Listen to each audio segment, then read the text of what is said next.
Karbala के मैदान में इमाम हुसैन को शहीद करने वाले कौन मुसलमान? करबला के मैदान में आले रसूल पर पानी बंद करने वाले कौन मुसलमान? इमाम हुसैन के साथ नमाज साथ पढ़ते और नमाज के बाद तलवार उठाते। मेरे भाई याद रखो अपने। अस्सलामु अलैकुम वरहमतुल्लाहि वबरकातुहू। तो दोस्तों, उम्मीद करता हूँ आप खैरियत व आफियत के साथ होंगे। अल्लाह ताला आपको सलामत रखे। दोस्तों, आपके लिए रोज़ाना हम नई नई वीडियो लाया करते हैं। आप वीडियो पूरा देखना, वीडियो छोड़कर ना जाना। अगर वीडियो अच्छी लगे तो आगे अपने दोस्तों में शेयर ज़रूर करें। करबला के मैदान में इमाम हुसैन को शहीद करने वाले कौन मुसलमान? करबला के मैदान में आले रसूल पर पानी बंद करने वाले कौन मुसलमान? इमाम हुसैन के साथ नमाज साथ पढ़ते और नमाज के बाद तलवार उठाते। मेरे भाई याद रखो अपने। मुअज़्ज़ज़ सामिईन व नाज़रीन, अस्सलामु अलैकुम रुक जाओ दोस्तों, वरहमतुल्लाहि वीडियो छोड़कर ना वबरकातुहू। जाएं। अभी 3-4 रोज़ कबल जमीअत उलमाए हिंद के सदर महमूद मदनी साहब, इन्होंने एक इंटरव्यू दिया एक गोदी मीडिया के पत्रकार को, और ज़्यादातर ये उन्हीं को इंटरव्यू देते हैं, अपना वहीं जाते हैं, वहीं उनकी गोद में जाकर के ये बैठते हैं। और ख़ासकर जब इलेक्शन का वक्त आता है रुक तो जाओ ज़्यादा दोस्तों, जाते हैं आपकी वहाँ पर, वीडियो ये वहीं पर काम जाकर की वीडियो इंटरव्यू है, देते हैं वीडियो इनको। छोड़कर ना जाएं। आप समझ सकते हैं अब कि इनको ऐसे मौक़ों पर क्यों बुलवाया जाता है, वहाँ पर इस तरह की बयानबाजी क्यों करवाई जाती है, इस तरह से क्यों इनको सेट किया जाता है। अच्छे तरीके से आप समझ सकते हैं।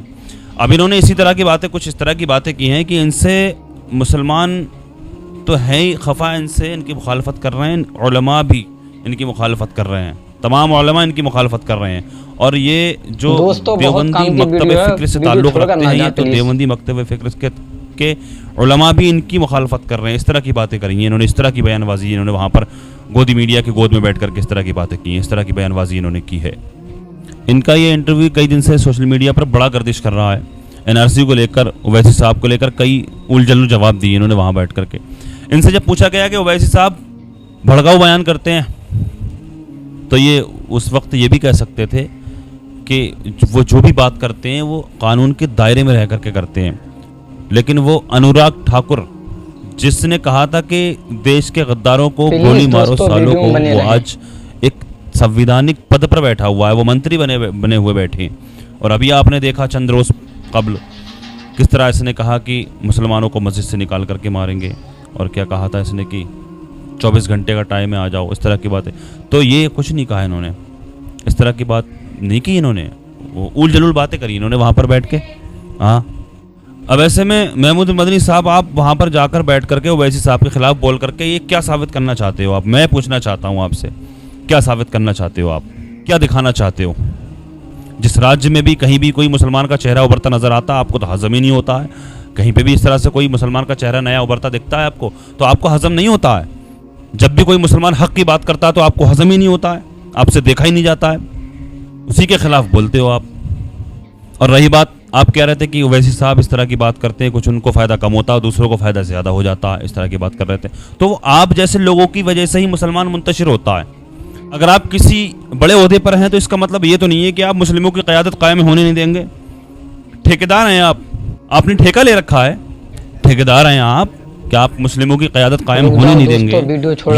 ये जो हार के हुए भी इम्तियाज़ जलील साहब, वारिस पठान साहब, ये हारे हुए भी हैं, फिर भी मुसलमानों की आवाज़ उठा रहे हैं, मुस्लिमों के हक़ की आवाज़ उठा रहे हैं। हारने के बावजूद भी तो ये दलाल हो गए। और तुम्हारे पास कौन सा सर्टिफिकेट है?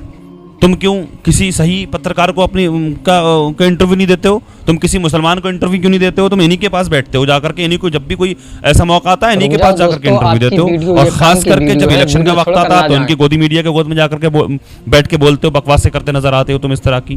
तुम ठेकेदार हो गए जो मुस्लिमों की क़यादत कायम नहीं होने दोगे, इस तरह की बात करते हो। क्यों बोलते हो इस तरह की? जब भी मुसलमान का, किसी भी मुसलमान का चेहरा तुम्हें जब उभरता हुआ दिखता है तो तुम उसी के खिलाफ हो जाते हो, उसी के खिलाफ बोलने लग जाते हो। तुम उन नफरत फैलाने वालों की गोद में बैठ करके मुसलमानों के खिलाफ, ओवैसी साहब के खिलाफ और ये जो आज के वक्त के मुजाहिद हैं इनके खिलाफ बकवासें कर रहे हो। इससे बस एक बात तो समझ में आती है कि करबला से लेकर के आज तक जब भी मुसलमान को कोई नुकसान हुआ है तो वो मुसलमान की वजह से ही हुआ है। जब भी कोई नुकसान हुआ है मुसलमान को जब भी कोई नुकसान होता है, अगर वो तो मुसलमानों की वजह से ही होता है। ये बात तो समझ में आ रही है, जब भी कोई नुकसान होता है। लिहाजा एक छोटी सी क्लिप है 1 मिनट की, मैं चाहता हूँ आप लोग देखें इस क्लिप को। ओवैसी साहब की क्लिप है, इस क्लिप को देखें आप। मेरे भाई याद रखो, हमेशा नुकसान हमको मुसलमानों से पहुंचा। टीपू सुल्तान को शहीद करने वाले, गद्दारी करने वाले कौन? मुसलमान। सिराजुद्दौला को धोखा देने प्लीज दोस्तों वीडियो में बने रहें। करबला के मैदान में इमाम हुसैन को शहीद करने वाले कौन? मुसलमान। करबला के मैदान में आले रसूल पर पानी बंद करने वाले कौन? मुसलमान। इमाम हुसैन के साथ नमाज साथ पढ़ते और नमाज के बाद तलवार उठाते। मेरे भाई याद रखो, अपने सफों में जो मुनाफिकीन छुपे हुए उनको पहचानो, उनको पहचानो। खोल लो आंखें भैया, आंखें खोल लो, अब समझ लो। बहुत कह दिया दलाल, बीजेपी के दलाल और बी टीम, बहुत कह लिया। अब आंखें खोलो, अल्लाह ताला ने अक्ल दी है, अल्लाह पाक ने जहन दिमाग दिया है, ज़रा समझो, देख लो कौन बोल रहा है, कौन चुप बैठा है, कौन इसी में बैठा हुआ है। देख लो, अब आंखें खोलो, देख लो। हुजूर की शान में गुस्ताखी हुई तो किस तरह से आवाज़ हक बुलंद की इन मुजाहिदों ने। कोई और आया निकल करके? इनके अलावा किसी दूसरी पार्टी, किसी भी पार्टी का हो कोई भी, किसी और की आवाज़ सुनी आप लोगों ने?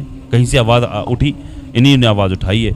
हारने के बावजूद इम्तियाज़ जलील साहब, वारिस पठान साहब, ये लोग अभी भी आवाज़ हक बुलंद कर रहे हैं मुसलमानों के हक़ की। तो कौन आएगा तुम्हारी हक़ की बात करने के लिए? तुम लोगों की, तुम भी टीम कह रहे हो, दलाल कह रहे हो। अल्लाह की बारगाह में दुआ है, अल्लाह तबारक व तआला हिदायत अता फरमाए, अल्लाह पाक समझ अता फरमाए, अल्लाह पाक दुनिया के तमाम मुसलमानों की इज़्ज़त व आबरू की, जान और माल की हिफाजत फरमाए। अस्सलामु अलैकुम व रहमतुल्लाहि व बरकातुहू। तो दोस्तों उम्मीद करता हूँ आपको ये वीडियो अच्छी लगी होगी। अगर ये वीडियो अच्छी लगी हो तो हमारे चैनल को सब्सक्राइब करें और आगे अपने दोस्तों में शेयर ज़रूर करें।